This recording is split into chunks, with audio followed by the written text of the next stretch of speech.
Hey, what's up, guys? On this episode of Drugs and Stuff, we've got just a little bit of steroids in the news at the beginning. Then we get into our steroid profile of the week. This week, we talk about Halo testing. After that, we've got a bunch of listener questions. Strong orals used pre-workout to enhance performance. Growth hormone timing. Then we get into some leg training, isolating the vastus medialis, aka the teardrop. Why we don't review Underground Labs. Plus, we get into a little bit of New Year's resolution stuff at the end. All of that right here now on Drugs and Stuff.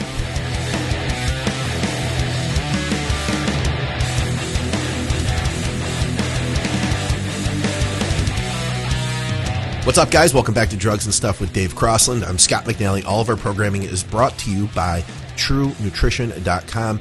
You could use our code ADVICES on awesome health and performance supplements. I'll have you guys know, David has a busy day today, so he made me get up early to record this show. So I'm still just waking up. I've got my coffee. I'm going to get through this. But, hi, Dave. How are you? It's 11 o'clock. Your time. It is not 11 o'clock my time. It is. You don't lie. It's 5 o'clock in the afternoon here. It is not. How you Anyway, doing? all right, I've got bigger problems. What's your problem? This is my problem. You ate all your candy. Is that what happened? I've got no windows left. I warned you. I warned you that was going to happen.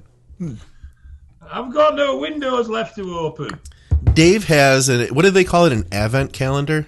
Advent calendar. And Dave ate all of his chocolates early. And now we record this on December 22nd. And guess what? Dave doesn't have any chocolate left.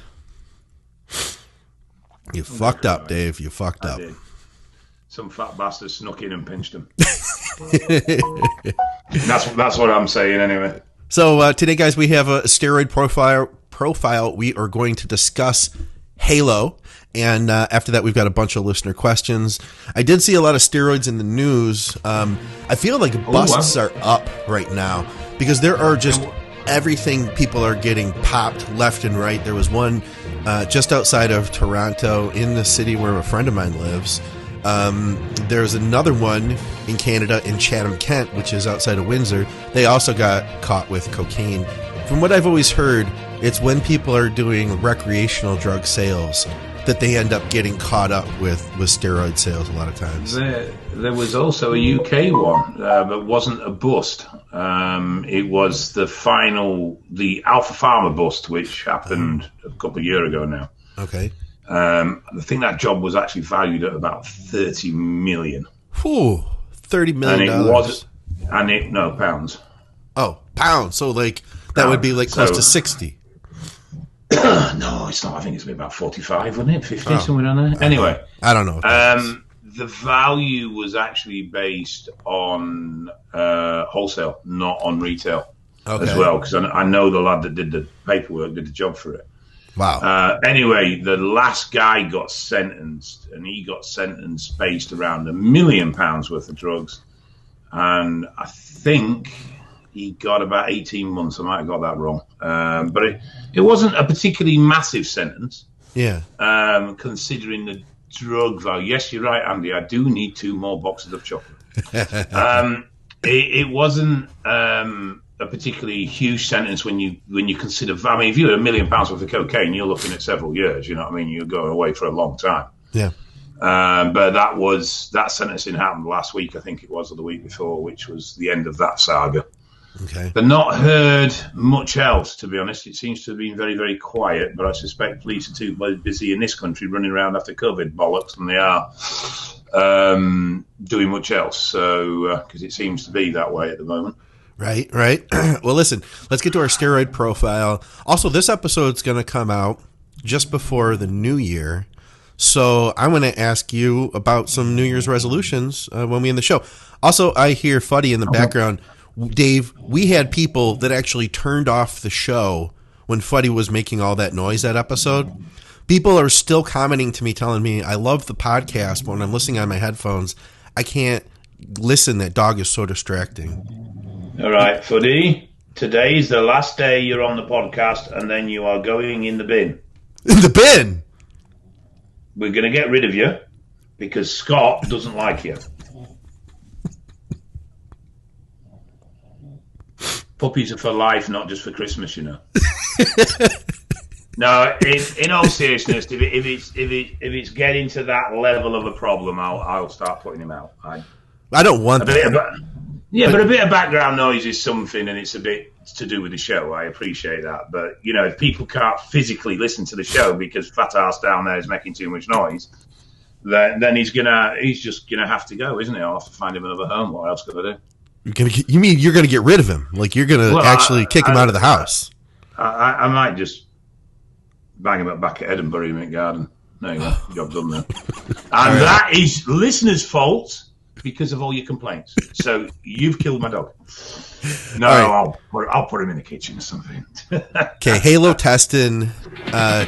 This is I'd have to say one of the strongest compounds, one of the least needed compounds, but it is a fantastic strength drug. Like wicked. Yeah, it's a very odd drug. I mean, it's been around a long time. It first sort of came about in 1955, 1956. I mean, when you look at the numbers, I mean, let's have a look at Oxy. Now, Oxy is regarded as a strong oral. Yeah. And Oxy's anabolic value is 320.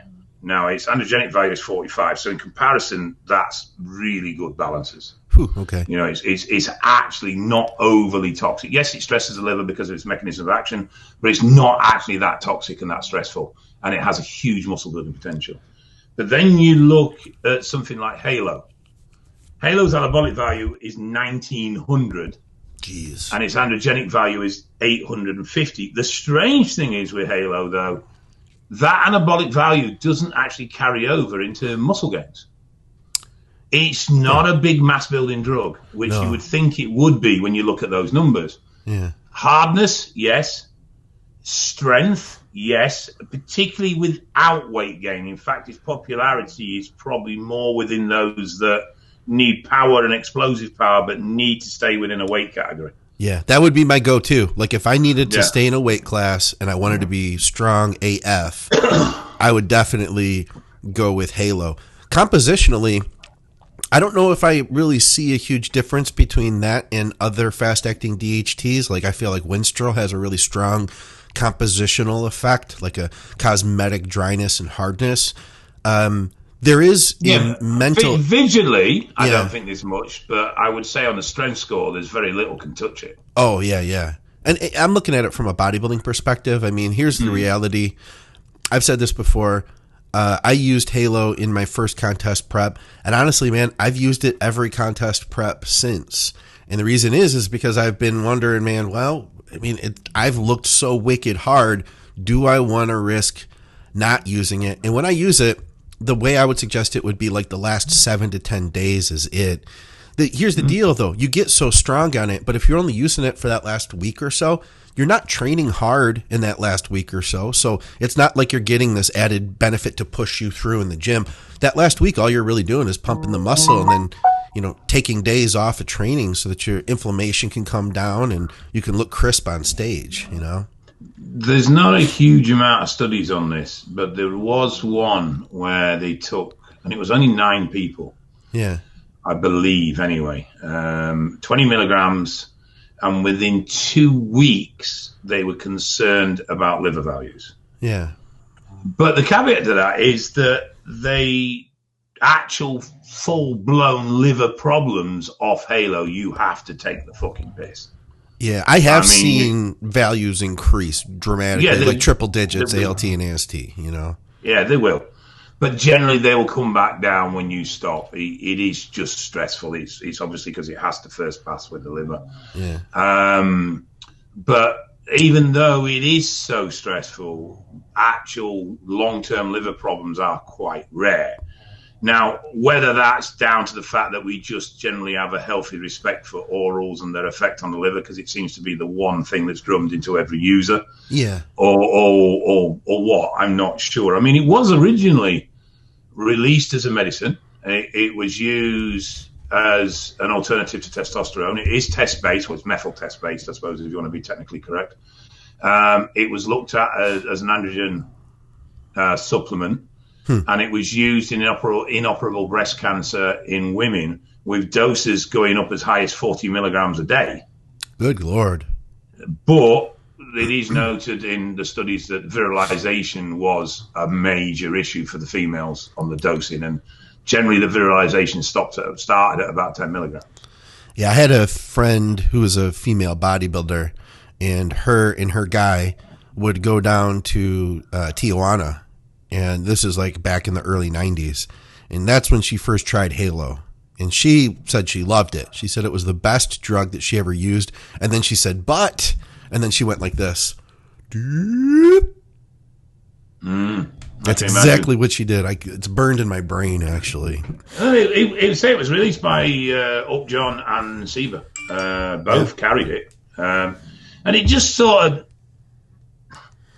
FDA clamped down a bit on rules, so description of use changed, and it narrowed its field of use. And then it's just really fallen out of popularity medically. It's still available. It's still used as a medicine, but not very commonly. And that's pretty much where it is. It does convert via 5/8 Yeah. So I've just seen a comment that just came up there. So you can offset some of the androgenicity with something like finasteride. But generally, I would say just use with caution, use sparingly, and don't use for very fucking long. Yeah. And that would go across the board.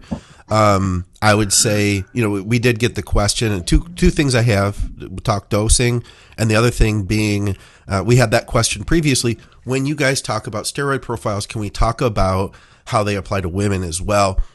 In my opinion, Halo is a drug I would always avoid as a female, unless you really don't care about virilization. If you don't care, go for it.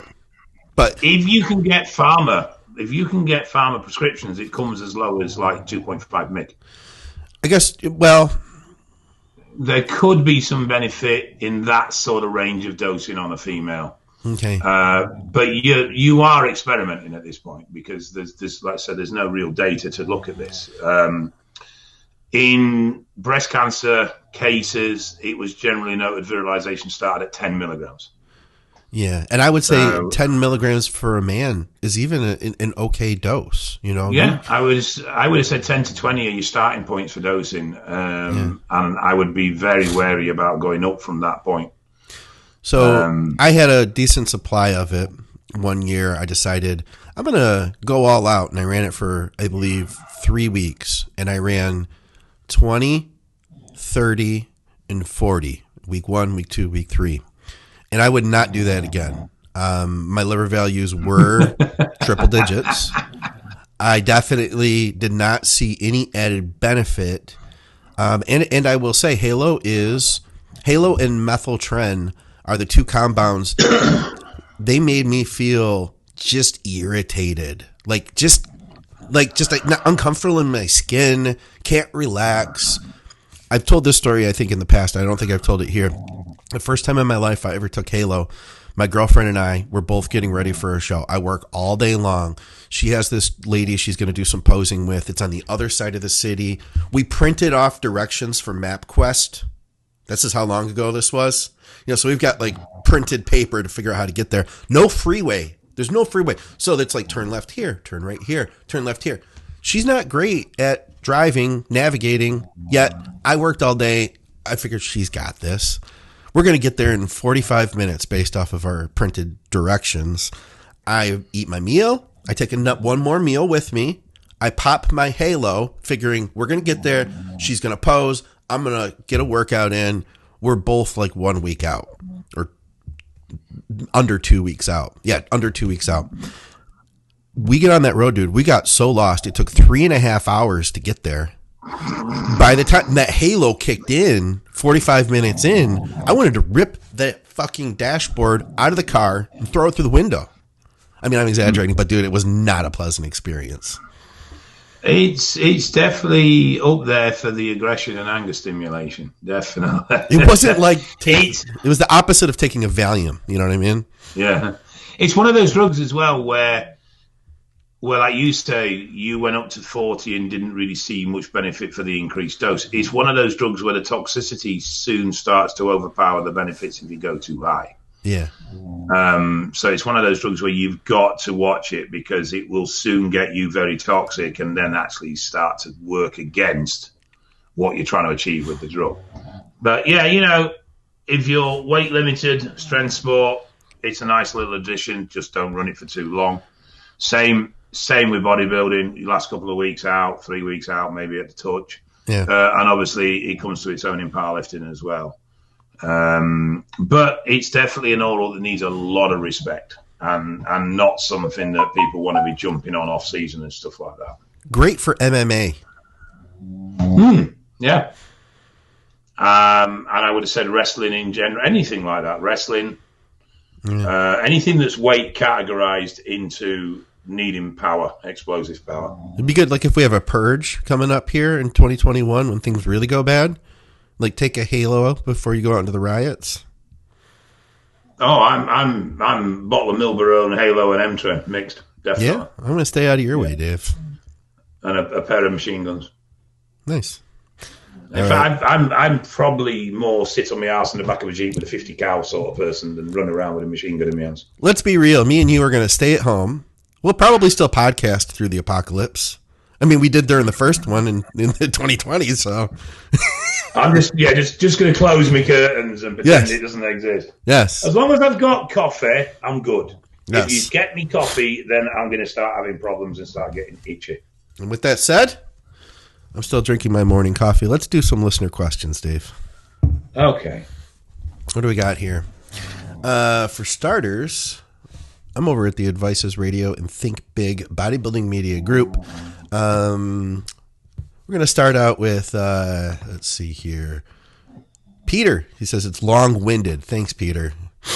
If someone decided that they wanted to start GH, what health markers, signs, warning signs should one keep an eye on and routinely monitor, and more specifically for GH use? With gear, it's frequently talked about to watch out for one's labs, estrogen, cholesterol, Yeah, so what should we pay attention to with growth? Before we answer this question, there is a major important thing we forgot about Halo. Oh, what's that? It makes your willy grow. What? Halo has shown to make your willy grow. You sure? You're not talking about like you see a pretty girl. No, I genuine straight up. Halo has shown to enlarge your willy, your penis. Huh, yeah. I never heard that one. So actually, for you, it'd be really good because you're a complete knobhead. So if you took it, you'd grow all over.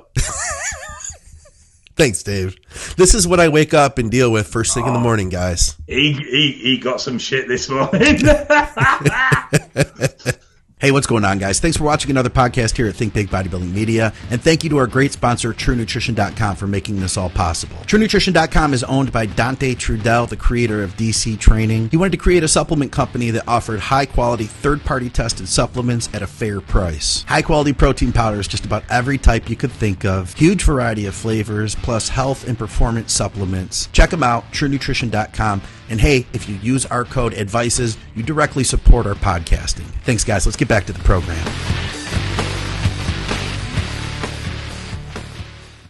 All right. Let's go back to the question here, Dave. Growth hormone and health markers. Most obvious one is obviously increased water retention resulting in increased blood pressure. Okay. And probably the main one. Other issues, not so much health markers, but side effects that can be problematic, joint pain, carpal tunnel type syndromes. But the main issue is going to be based around water retention. That's going to be your main problem. Long term, you're going to start looking at insulin resistance, things of that nature. But it's not like an anabolic where you've got lots of different mechanisms that you need to watch, like cholesterol and blood pressure and blood thickness and all the rest of it. GH's main thing is based around water retention. Okay. From its immediate negatives. I say more long term, you look at insulin resistance, but they're the two main things. Side effects wise, it can get incredibly painful for your hands, particularly your hands. But I believe, well, I've never had it in my feet, but I have heard people complain about pain in the feet through growth hormone use. Yeah. But if you're dosing sensibly, you're only going to be on 2, 3, 4 IU every other day anyway, so you should negate a lot of these issues. The only time where I'd see, and I mean, the water retention can be used to your advantage. You combine high growth with high insulin, and you'll drive that water into muscular, and you'll get a very rapid increase in muscular size. It won't be muscle tissue; it'll be water and glycogen. But that, if you earn your living out your physique, that can be very, very beneficial. Yeah. Doing a photo shoot or anything where you need to look large and in charge for the day, then obviously GH protocols and GH and Slim protocols have their use. But mega dose and growth is not going to make you Mr. Olympia. It's just going to cost you a shitload of money. Yeah. I would think blood sugar, it would be the thing I'd probably look at the most, and that's what I'd want to monitor too throughout. Yeah, but wouldn't you say that that's going to be more of a problem that's going to raise its head a bit later on rather than early on? Yeah, but if you were to start and already have blood sugar issues, you know what I mean? Okay. Then that'd be a consideration, I think, going in. Yep. It's just going to lower that, insulin sensitivity. Some disruption to thyroid, but that seems to be very person dependent. Yeah, and dose dependent too, right? Yes, yeah. Obviously, everything really is, isn't it? At the end of the day. Yeah, I was given information you've heard before to use, and we've talked about this on the shows. Use T4 with growth hormone, that you'll get more out of it that way, type thing. I gave it a try here, and this wasn't too long ago, because I use about 3.3 units a day of Kefi branded generics, basically high quality growth though, and I added in the 50, and I ended up starting getting headaches almost immediately. I'm sensitive to thyroid for some reason.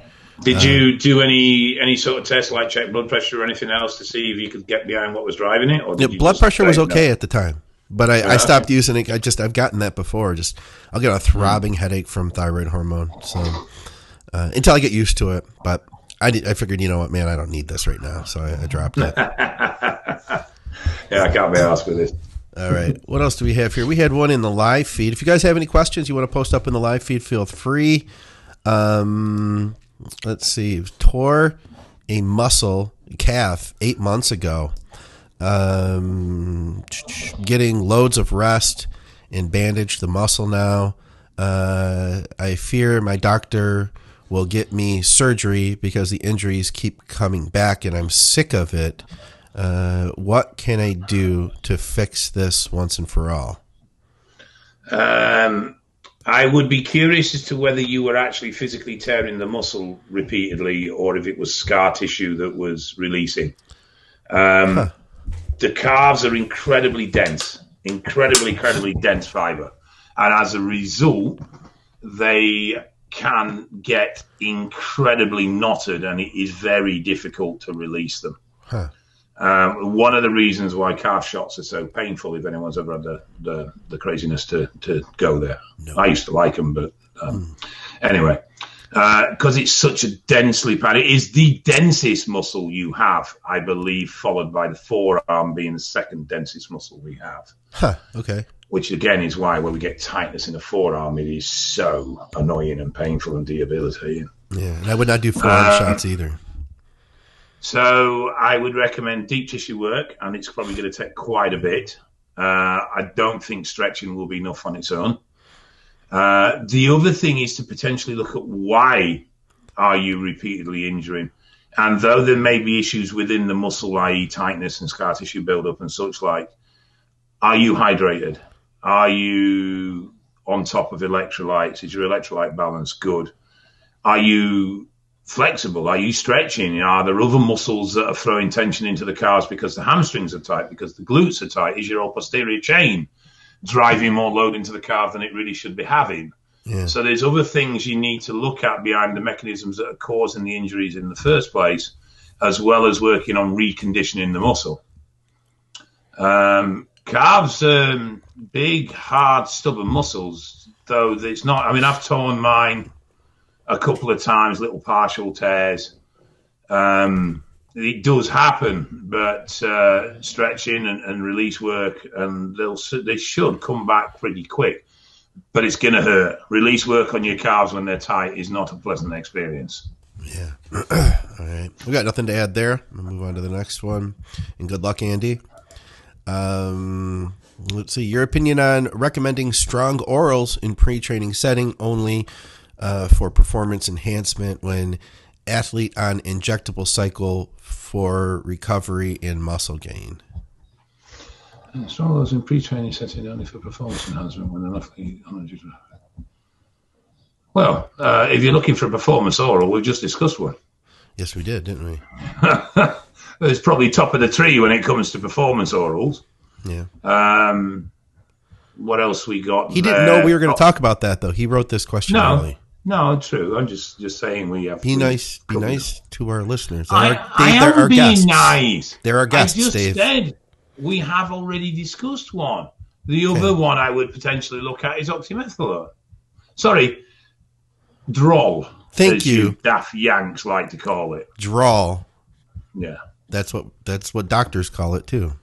Anadrol is a trade name. It is not a chemical name. Oxymethylone is its chemical name. Otherwise, oxys. Hey, Dave, remember when you said you lived in Yorkshire? That was a good day. I live in Yorkshire. Yes. I live in Yorkshire. You did it again. No, I said I live in Yorkshire. Did you guys hear the first time he said that?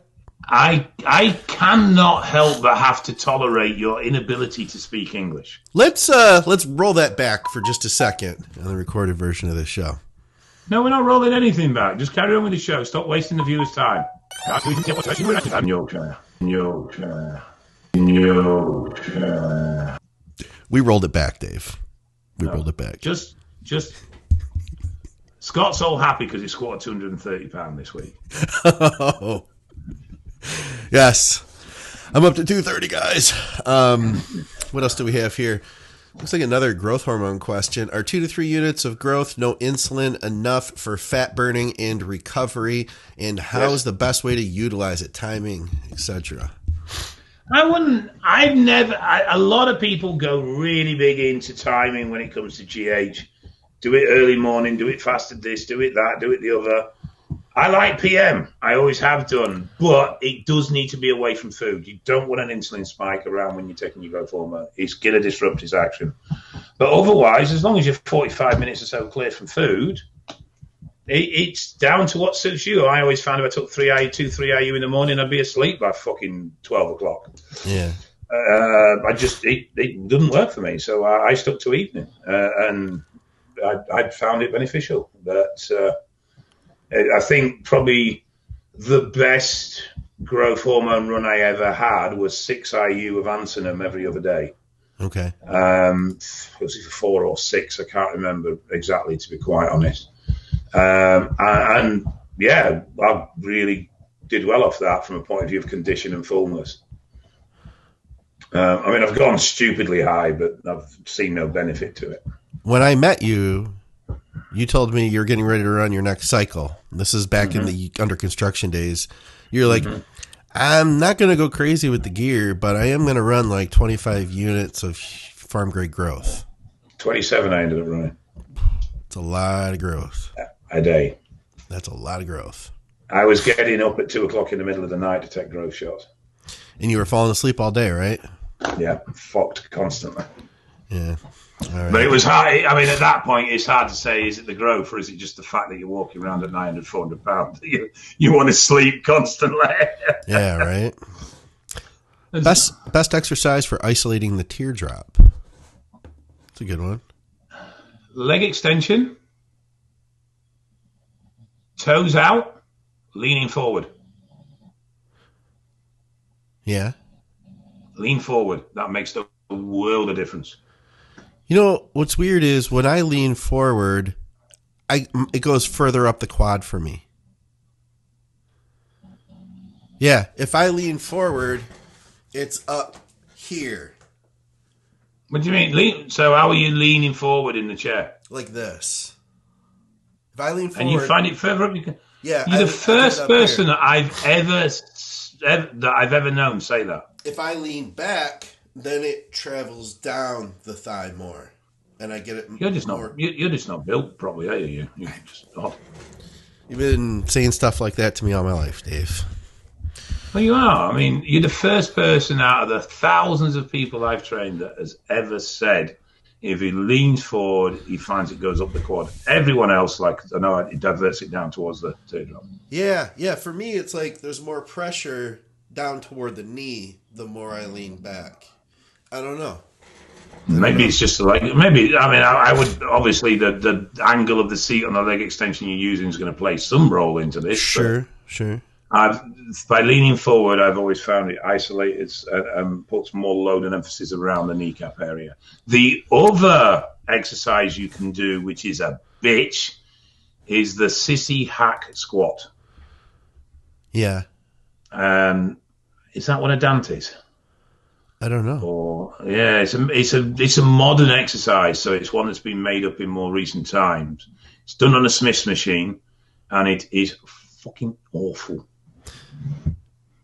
What's the difference between just a traditional sissy squat?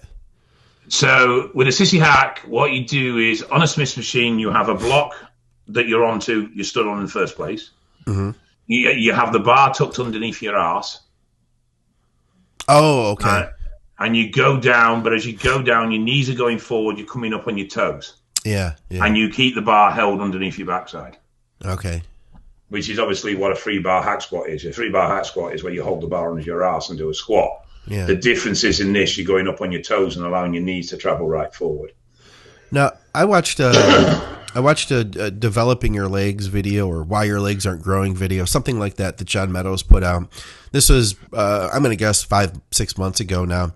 I've always been a fan of full range of motion on movements. Mm-hmm. I like going really deep on my squats, and I love a hack squat that you can just bury it with.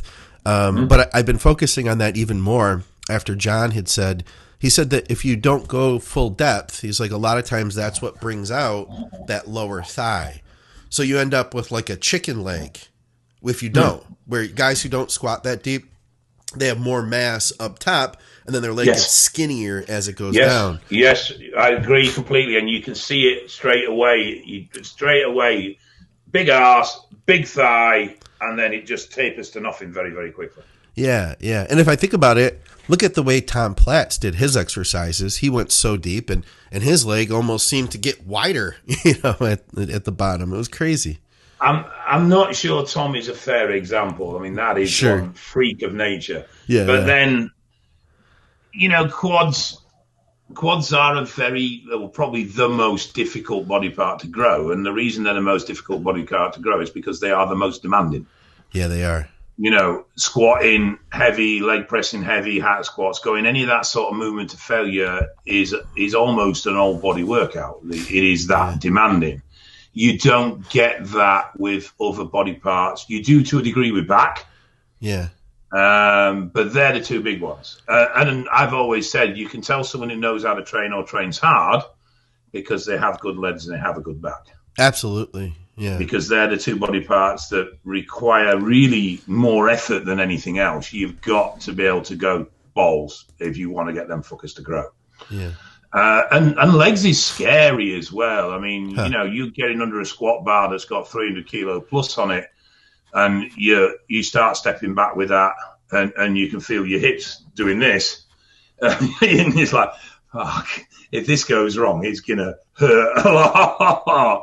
Yeah. And I think that's one of the problems with legs is you're in exercises and positions where you feel very vulnerable because you're underneath the weight.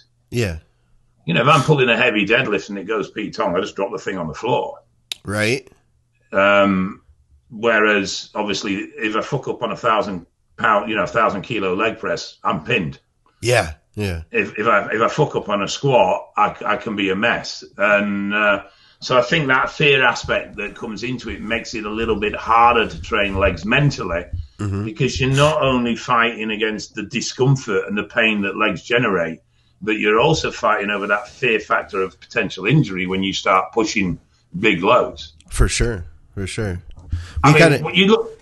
Sorry, go on. Oh, well, I was going to say we had a follow-up question that we could tie into this from Walter. He said best exercises to focus on the outside quad and quad sweep. So carry on. Tell me what you're going to say, but I figured we just kind of try to work that in too because it makes sense in the conversation. Yeah, I was going to say that day or that video that you see Ronnie Coleman doing the 800-pound squats. Footy, pack it in now. It's your fault, guys.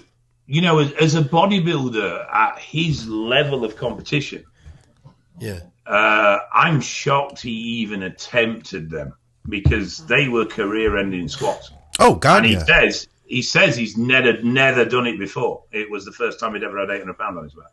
Yeah, but you do need to go and push the limits if you want big legs. You know, I don't think there's anyone built legs by taking it easy. Yeah. I mean, Platz used to do insane drop sets. Yeah, he did. Absolutely insane drop. And from big weight. I mean, he used to do sets of 20 with 405, didn't he? All sorts of mad stuff. Yeah. Going to quad sweep, there's an element of limitation through genetics. So I was thinking the same thing. We do have, you do have a sort of predetermined element to shape of a muscle. Yep. And many will claim you can't change the shape of a muscle. I get the point, and to a point I agree with it, but I think you can maximize your development to make the most of your muscular shape, which would appear to anyone else that you're changing the physical shape of a muscle. I mean, I changed the shape of my biceps. I didn't. I just learned to train them through a greater range and realized that the little 1/4 inch at the bottom and the 1.5 inches at the top that I was missing actually made a huge difference to the shape of my bicep. So like you, I'm a big one for full range. And obviously, generally, feet together, knees together are going to put more load on the outer edge, but you're always going to be limited to what genetically you've been gifted with. Yeah, and I think that for that reason, and I've said this a couple times recently on the shows. I think I mentioned it on Bodybuilding Nerds Radio. I'm seeing a lot of guys who are, I'll say, like intermediate level to, verging on advanced, who have developed some legs, but they've spent so much time squatting with their feet close, leg pressing with their feet close, that their outer sweep has developed much more than their inner thigh. And I feel like a lot of us end up with shallow adductors and that we don't have a complete leg because we're so focused on keeping those feet closer together. The closer you keep your feet in, the less that inner thigh is going to work. In my thought, I'm almost going to the mindset of squat at shoulder width, do this for years, leg press at shoulder width. Don't try to focus on one or the other. Just try to build the entire leg because, as you said, Dave, there is a genetic factor. How much sweep you have, how round that is, you're going to have it or you're not, it's something that you're going to see. The other thing is learn to pose to your advantage as well. Sure. Because you can hide a multitude of sins if you learn to pose to what suits your body shape and maximize what suits your body shape. Okay. He says he also asks powerlifting rep range or bodybuilding. He says what is this? I ask because I'm hitting 165 to 500, but in the ranges of 5 low end and 2 to 3 high end. No, I would. My rule of thumb for mass was 6 to 8. Okay. Which is very old school, very traditional, very sort of 70s and 80s mindset. But I would, very instinctively throw in 20s, 30s, even higher if I felt like it. So, though my basic structure, how I sort of built my workouts was first couple of sets, 12, 10 reps, lots of feel, quite slow, make sure I'm feeling it. Go up in sets of 6, till I get to my failure set. And then once I'd done that first heavy failure set, it was very much whatever. So I might reduce by 40% and do sets of 15 or 20 or 25 or even more. Yeah. I might turn that failure set into a drop set. I might turn it into a multi-drop set. I've done stuff as starting at 800 kilo on a leg press and finishing with 200 kilo on a leg press and failing. Yeah. With reps in the range of 60 plus. Just, lost all count, no idea where I was. Just all I was doing was push, because that's all I was told to do. Yeah. And just switching off to everything but my training partner telling me, just push. I puked on myself. I nearly pissed myself on those sort of sets. It was not uncommon. But you've done that just this morning on the podcast. Well, I tend to. I nearly weed myself the other night. I was laid in bed asleep and I dreamt I'd gone for a piss. That's a fatal error. Yeah, I know. I just woke up and just at the sort of like, oh shit, no, quick, fuck. I have a client who sent me a video. He squatted 1 rep with 5 plates. And he told me that had been this ultimate goal of his, that he wanted to do that. But his goal is to grow better legs. Yes, you're going to build more strength that way.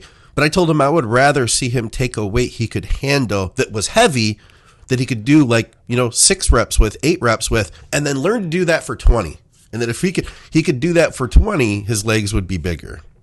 I get the point, but I do think that sometimes it's just good for the soul. What's that, going for that heavy single?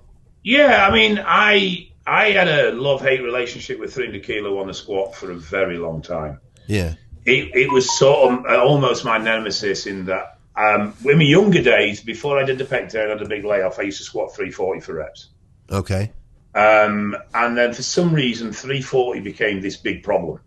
Yeah. And I could rep 260. And I've always been of the school that you go up in plates. So, once you could rep 260, next weight was 300. There was nothing in between. Yeah. Every now and again, you might put a 10 on, which was a half. But, and I could comfortably rep 260. But 300 was just a big mental challenge. And I kept going back to it and going back to it and going back to it. I tore my hamstring with it. I tore my quad with it. And it just seemed to be a nemesis. But at the same time, I was repping 405 for 15 to 20, depending on how good I felt on the day. Okay. So it was, but we do get these weights that we can sometimes get a little bit obsessed with, even as bodybuilders. But at the same time, there is no feeling like stepping out with a weight you've never used, sinking it and bringing it back up. And you know that. Just be careful, guys. Don't get hurt. That's it. Yeah, I think your risk goes up, but this is a sport of risk. I mean, this is what we said earlier on about Ronnie Coleman. The risk he took to his career and physique by doing that 800-pound squat was astronomical. Yeah. And I think as you get older, you become more hyper aware of injuries and you start getting more cautious. Yeah. But I mean, you did that 320-pound squat the other day for a PB, and we're all excited about it and messaged me. Sorry, 230 pound, not 320. Yes, you're getting your numbers all confused. I am dyslexic. But yeah, I mean, technically we are bodybuilders, or we're in the sport to build muscle, not to set weight records. Anyway, going off track here, aren't we? Sorry. All right. Juan says, if I compete in August, what is your recommended dosage to gain 20 pounds in 4 months? He also is asking for a friend. Let me jump in and start this one, Dave. I'm going to say, so if he's in August, we have 9 months, 8 months right now. You don't have a ton of time. I think he's already in decent shape right now, but realistically, you're going to have to start dieting. You have 2 months. You have 2 months to put on that muscle before you need to start dieting. I would say that at the end of the day, you can put on mass between now and August. There's no question about it. What do you got? That's 8 months. He doesn't need a 6-month diet. Well, listen, dude, you need to start focusing on fat loss. Okay. Well, it depends on current condition, but I think he's in decent shape. Like I think he's already in decent shape. But are you going to be in a surplus and gain the most? You're going to gain 20 pounds, whatever you said. I think that your main thing is to keep it cleaner. You've got a few months here where you could try to push it a little bit, but at the end of the day, you don't have enough time to gain that much. Keep it clean. Focus on growing as you get leaner. And I think that the leaner you are going into the show, the better chance you have of holding the most muscle possible. But now is not the time where you're going to gain the most mass you've ever gained, I don't think. Slightly disagree, but I not in the sense of holding condition and being lean and staying lean and not getting fat for the sake of it and all the rest of it. But I think you can get a 3-month off season in there with a 4 to 6 week cruise. If you're lean enough to go into you like 16, 20 week preps, don't you? I like to take it slow, but when I say, yes, I would say 20 weeks. But when I say 20 weeks, that doesn't mean that we're going to start hitting the cardio at 20 weeks. It means that we're going to try to get as much food in you as we possibly can while not getting fatter, get your metabolism moving, get you used to eating as much as possible if you're not already, volumize that muscle, but also focus on keeping tight, you know? See, a lot, I suppose, would depend on the level of development at this stage. And not only that, but the level of development in line with the genetic potential at this stage. True. In 8 months, I have seen people stick 20 pound on. And not be 20 the leanest? Stage weight. No, it related to about 10, 12 pound stage weight. So it wasn't a ridiculous amount of excessive gain. Yeah. But that is rare. And they are genetically gifted individuals with incredibly strong work ethics. Most people that have been competing or been around bodybuilding for sort of 6 or 7 years with a good 5 years of drug uses under their belt, they're going to do well if they're going to gain 10, 12 pound on stage weight in a year. Yeah. That's good. That's very good progress. Someone in the UK springs to mind, Matt Tofton. I think he did 10 pound last year. And the physical differences in his physique look much, much more. Yeah. You know, it doesn't look 10 pound. It looks like 15, 20 pound. He looks so much better and so much bigger. So 20 pound of muscle is a physique transforming muscle amount. I mean, you're going from that's a very dramatic change. 20 pound of off season weight is a completely different story. Sure. That might be a few pounds. That might only relate to, like you say, 2, 3, 4, 5 pound of stage weight, depending on how tight you are and how strict you are. Yeah. So a lot depends on his current condition, but I think he can get a 10-week off season in there and enough room to squeeze in if condition is reasonable.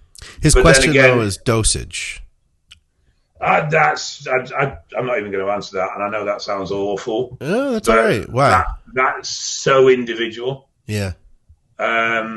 Generally, most people that I have pretty good and pretty successful off seasons with that have probably got 2, 3 years, 4 years of training, 2, 3 years of usage under the belt, I can get decent progress out of them off season between 1 gram and 1.5 grams. Okay. I have a couple of clients that want to push it a little bit further, so they're in the 2.5 gram range. I don't really have anybody that going over that. And I'm reluctant at 2.5. I think that's a fucking big dose. Yeah, I go even a lot lower with people, especially I think this guy's only done a couple cycles. I tend to keep people around the gram mark. Okay. I don't tend to go over that much. But, you know, I've got a couple of guys that are 130 kilo, 10, 15 years of usage, and they just want to really push it, which is fine. You know, we have long discussions about the pluses and minuses of what they're doing and everything else. But I'm actually speaking to a lad at the moment. I'm not going to mention any names, but he's got very drug focused, or it would appear he's got very drug focused. Okay. And he's wanted me to plan a cycle for him, which is fine. I'm more than happy to do it. But his last cycle was 2.5 gram, and he's wanting to go more. And it's like, no, I just can't do it. I just won't do it because I don't think it's necessary. There's something missing there. If that's what you need, you know, there's another component that's not correct if you need to go, higher and higher and higher like that. I work with pros, and I know some of the doses, and they range so widely depending on the genetic development of the individual. Yeah. So I know some pros that stupid dosing, 500, 600 meg a week, and they're growing. And then I know 3 that have just done cycles of 4.5 grams. And they've grown as well. So it's a dose is very personal. It's very developmental in where you are in your stage of development. Yeah. And it's very much down to risk reward. I mean, I pushed my doses up to 4.5 grams. Did I need to? No, probably not. Did I need it for the speed of growth I was trying to achieve? I could argue yes. Whether I did or not is impossible to say because I can't go back and do it again. Yeah. It probably was unnecessary. It probably was. I could have probably gained the mass slower, albeit, but on lower doses. Okay. But you don't know these things until you play with them. The only problem is you just got to be careful they don't bite you on the arse when you are playing with them. Right. So going back to the lad's dosage, I would suggest that he looks at his previous dosages and his previous progress, and potentially, if he's going to increase a small amount from where he's gone before. Yeah. And also potentially suggest that he gets some support and help from a third party that may benefit him in a coaching perspective. How about this one? Not a question, but a suggestion. Could you guys review UGLs? It's a minefield of fake reviews and hearsay on the forums. Why is that? I mean, I agree with you, but why is that? Because it doesn't matter how good or how shit the lab is, as soon as you open your mouth, somebody will start saying that you are on the take, you are getting a backhander, you are supporting this lab, you are supporting that lab, and it just ends up being a shitstorm. I would love to give honest UGL reviews. It's a little bit difficult because I don't use the shit anymore. Yeah. Yes, I know people, so obviously we can talk to people about who use labs and what they think. But 50%, well, probably a lot more actually, of users wouldn't know good gear if it walked up and spat in the face. Yeah. Because they've always had shit gear and they have shit progress and they just think that that's good for them. I have my opinions on labs, but they stay in my opinions. Walter asks how much you charge for coaching. All of it. Reach out to him. Go to crosslins.org.uk, right? I generally charge a flat rate of £100 a month. Okay. Which is, I suppose, reasonably middle of the road price wise. Yeah, that's not bad. Scott charges about $2,000 a month. $2,000 a month. Yeah, and you get autograph pictures of Dave. Nude pictures of Dave that he sends me. Anytime Dave texts me a nude picture, I forward it to you. That's what you get. Yep, and I can tell you that I need to use lots of Halo, so that'll give you an idea of the content of the picture. Lots of Halo. Took a while. Is it better to blast and cruise if you are going to get back on later, or is it better to just come off of everything and then get back on later? I had a 21-year-old kid asking me this question who's run one cycle. This guy's not this person, but I think it varies. You know what I mean? It comes up a lot, does it? It comes up a hell of a lot. One of the first issues is, one, how long are you planning to have off? Yeah. If you're going to be off 6 weeks, then you're not going to PCT. It's stupid. It's just going to put you through a roller coaster of turmoil, which is just unnecessary. Go onto a cruise and then move on. Yeah. If you're going to take some decent time off, and I would suggest that needs to be at least minimum 6 weeks post-PCT, ideally more. And that is from the point that your PCT has completely finished and done and dusted, which is probably going to equate to somewhere around 12 to 14 plus weeks off cycle. Then a PCT is potentially viable. But also the other factor in here is bloods. Yeah. If you're up to speed with your bloods and you are seeing that certain levels are becoming abhorrent or problematic, then obviously you may need to just PCT for the simple reason is you need some downtime. Yeah. But again, that also, if you've been blasting and cruising for 4 years, then going into a PCT is pretty hopeful, to say the least, because you're going to struggle to recover if you've been shut down for 3-4 years. Yeah. And that it's not that you cannot, because I have seen people recover, but it's taken them very extended periods of time. So there's lots of factors to think about with this. How long you've been on, how long you've been shut down, is recovery possible, how long you're going to have off post-PCT, where you are with your health markers, and all these things are going to play into your decision. Blast cruise is very, very popular, and all I'll say on that is if you are going to blast cruise, please cruise at a sensible dose. 300 mg a week is not a cruise. And no, you don't need more because you've done a cycle and you've gained 5 pounds. You are not that massive. Chill. Do a proper TRT cruise. George White says, no question. Just thanks for the great show. It's developed into a must listen. Merry Christmas to you both. George lives in the UK as well. In fact, he lives in the good part of the UK. He's like in London. Where actually it's a shithole. It's where that's the real city, Dave. No, that's full of southerners. It's a good that's a good area to be. It's not. It's full of southerners. Shandy, warm beer drinking, faggoty southerners. You guys don't drink warm beer up there? We're up north. Where it's cold, so... We drink whiskey. Oh, okay. So warm beer, that's a thing, isn't it? Not really. Well, no. What it is, our draft beers aren't chilled.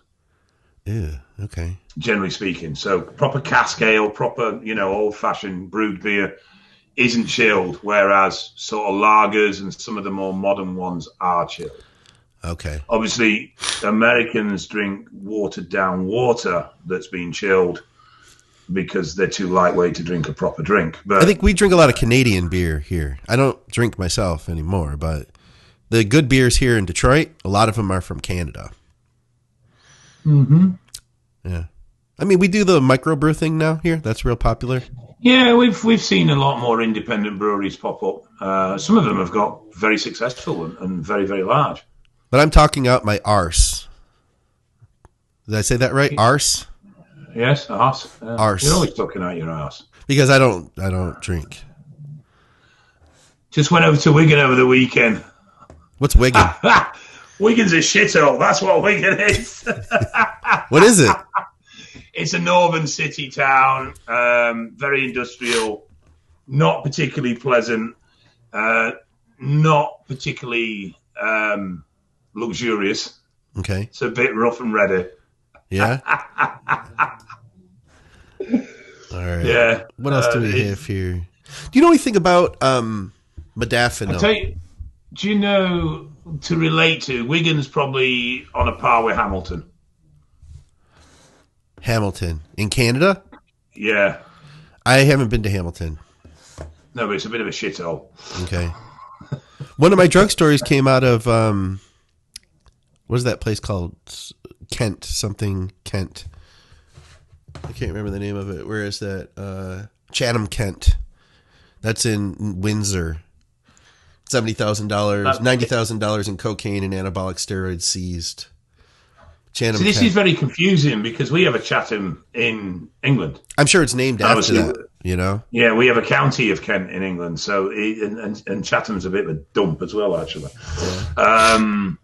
Modafinil. But I know very little about it. It's not a drug I've really looked at. I know it can be habit forming. I know there's definitely a growing number of people getting into difficulty with it, but I also know that if you're sensible, it can be quite dramatically beneficial. Here's what he asks. Can you cycle between modafinil and AR modafinil to keep tolerance from developing from using just one?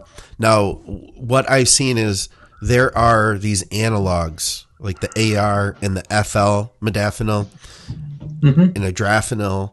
They do all the same thing, but it'll be like this converts to this in your system. So I would think it's all gonna end up the same, more or less. Some of them have actual liver toxicity.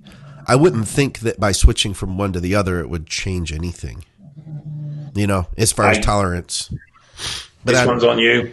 Once again, talking up my arse. Well, your face does look like your arse, so. This is what I got up early for, guys, right here. No, you got up early for your 230-pound squat.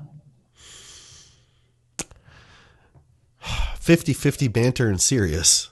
Best compound to grow a massive beard, like Dave.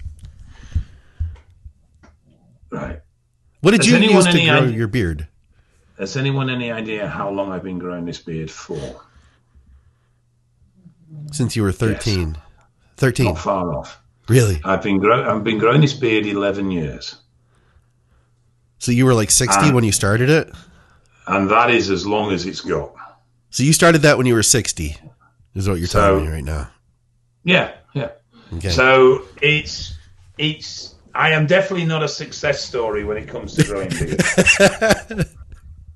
In fact, I'm quite pathetic when it comes to growing beard. The strange thing is, if I grow the sides in, they'll be out here and I'll look like Ahmed the terrorist within 2 weeks. But you could hardly look like that because it's red. You would look like some sort of crazy UK lumberjack. Have you seen the ginger Muslim guy? No. Have a search on YouTube for the ginger Muslim guy. Okay. You look like him, exactly his name. But he's got a big ginger Muslim sort of style beard. And he is a Muslim. He's a white guy, but he's a Muslim, and he rants on YouTube. But anyway, yeah, it grows in really quick on sides. But this, to be honest, beard growing, I haven't got a clue. I really haven't. If anyone can give me some tips, because this is embarrassing for the period of time I've had it, and it's really thick here, and then it's like pathetic and scraggly and sort of anorexic down here. We could get you extensions. Well, it seems to sort of naturally lend itself to doing that. That's a nice look. I like that. For some reason, it doesn't seem to want to grow together. It seems to want to grow like this Yosemite Sam mustache on my chin, doesn't it? It kind of does, doesn't it? There was a study I just heard on the radio yesterday that said salesmen with big, luscious beards were believed to be more trustworthy and more knowledgeable than their shaven counterparts. I can sort of believe that, because if you were to describe a slick, slimy salesman, it would be shaven, black, slick back hair. Yeah. So, it wouldn't be big guy with a big full beard, and that's Santa Claus, isn't it? That's the figures that we've always always sort of related to as being friendly and being warming and trustworthy. Yeah. I mean, even stuff like, what was that program years ago where there was the bear called Ben and he lived with a bloke with a big beard? I don't know. Did you just make that up? Because I never saw that. No, you're not as young as you look. So don't be giving me that shit. Grizzly Adams or something like that? I've heard of that. And it was about a bloke who lived in a wooden hut who had a grizzly bear for his best mate. And he had a big bushy beard. And like he was me. a really nice bloke. That's like us. Are you trying to insinuate that I'm a grizzly bear now? Yes. All right. What else do we have here?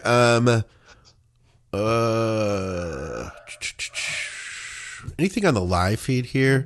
I think we maybe had one more. I'm going to scroll around here. I thought we had something else. We got to that one. That might be it. You know what we need, Dave? I need to go anyway, so it'll have to be it, I'm afraid. Perfect. We need a steroid profile for next week. So if you guys have any suggestions and you're still watching, you made it all the way to the end of the show, then hook us up. Well done, you. Yes. All three of you. We need what a steroid. I think we should start doing is giving stars to people that make it to the end of the show. And then at the end of the year, they can redeem their stars for a prize. Like a bottle of Anadrol. Like one of my old socks. One of your old socks. Yeah. They get to walk Fuddy. They get to spend an hour with Fuddy. You can, yeah. They could watch him during the show. Take him for a walk can while we record. I would do Footy Cam, but seeing as he's been voted that he has to go, we can't do Footy Cam, so he'll have to go. All right. Maybe George White could take care of him while you're doing the show. He's only, I mean, England is such a small area. He could just pop on up. Pop up for an hour on Mondays or Tuesdays, whatever this day is. You don't even know when we record the show, do you? Oh, Primo Bowling. Maybe we'll do Primo Bowling. That's what Matt Boson says. But so we haven't done New Year's resolutions. Oh, shit. Useless at following his program for me. We haven't done the Olympia because Scott's useless at doing any program for me. So this really has been a bit of a shit show. Okay, well, really quick, what's your resolution, Dave? I need to sort my life out physically. You need to sort a lot of stuff out. I'm glad you came to that conclusion because that's what. No, I'm not so bad, but I do need to sort my life out physically. So I am doing regards work-wise and stuff. That's fine. Everything's where it sort of needs to be, COVID permitting. Yes. Always need more clients. Always. But Yes. But yes, George, go north again. It'll do you good. It'll put hairs on your chest. But I, always looking for more clients. But from the point of view of eval and that, got some good plans in place. I think that's going to develop very well. So from a business point of view, well, there's plans there. Personally, I just really need to sort myself out physically. Yeah. Mentally, I'm fine. I've got no issues that side of things. I'm quite content. I've heard that's half the problem. I am very content. So Richard and I would disagree with that. Pardon? Richard and I would disagree with that you're mentally Well, that fine. mentally I'm fine. Yeah. Yeah, we both would. We're gonna have an intervention on one of these episodes. Richard and I are gonna get together. We're gonna talk to you because we care about you. So you're talking about Richard that has an adrenaline junkie death wish with speed, and then yourself who's just squatted 230 pounds and is all excited about it, going to have an intervention on my mental health. Yeah, pretty much. Yeah. Right. Okay. Except for I don't know where you got this 230 pound squat from. You messaged me this morning and said I've done 230 pounds. And now you're trying to claim it was something to do with body weight. Right, whatever. Okay. You're not a pound over 180. Don't even give me that rubbish. All right. Do you want to hear my resolutions, Dave? Go on do you then, care? yes, please. Actually, I I do don't. care, actually. I don't know of many of them right now. I do have one is going to be to build a website for my coaching because I've always just done word of mouth. I've never built a website for my coaching before.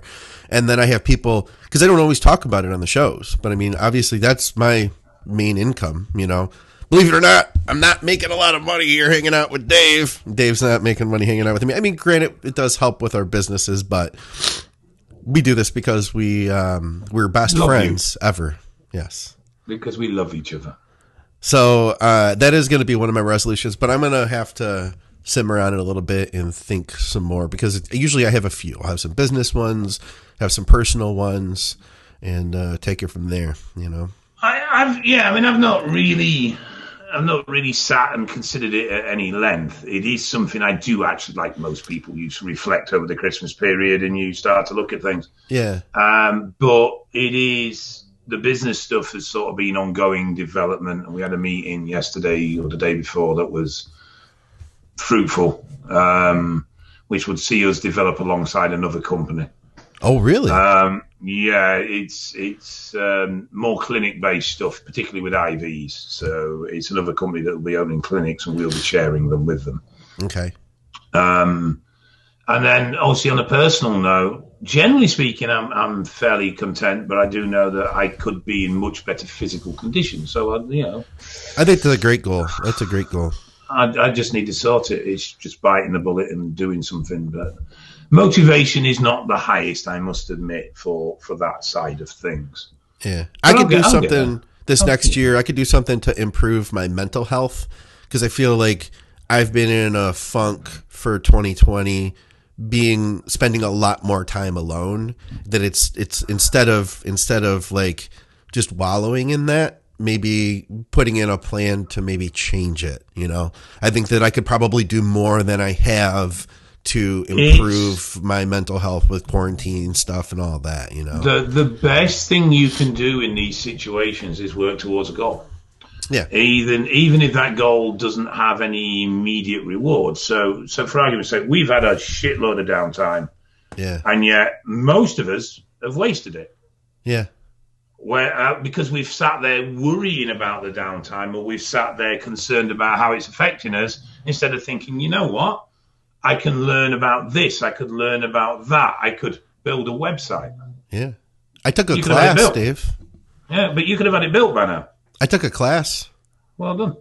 Yeah, it's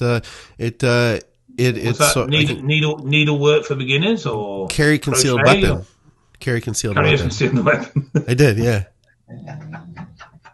We could do that here in the States. Yeah, we can't do that here. But no, it's one of the big approaches to these sort of things is to try and create positivity out of the negativity of the situation, and it's not easy. It isn't easy, but you've just got to start with something. Yeah. It's just anything. I went through it, and obviously there was health concerns with the pneumonia and fucking blood clots and COVID and everything else. Yeah, I thought we were going to lose you for a minute there, Dave. I wasn't sure. I must admit, when I started thinking I might have COVID, I started to think that this could be life-threatening because of what had gone before with the pneumonia and the blood clots on my lungs. Yeah. And as it happened, it wasn't that. I mean, it was rough, but it was just a very severe flu in the way it was rough. It wasn't. It was quite strange symptoms, but I mean, a temperature of 41 is pretty hefty. But I only had it for a few hours. It was like 105 here, guys. Yeah, I had it for a few hours, so it never really became a concern. You never told us that, by the way. You just announced that on the show. You never told us you had COVID, so that was not public knowledge until right now. Oh, all right. Sorry. Yes, I've had COVID. He didn't want me to tell anybody, so I didn't say anything. Well, no, I didn't want to be one of these people that's all over social media on this, of that, of the other, and looking for sympathy, because who gives a fuck? Yeah. Today, there's plenty worse off than me. But it was a rough 6 to 8 weeks. It was a rough time. But anyway, all good and dusted now, and no excuses, and time to start being productive. That sounds good.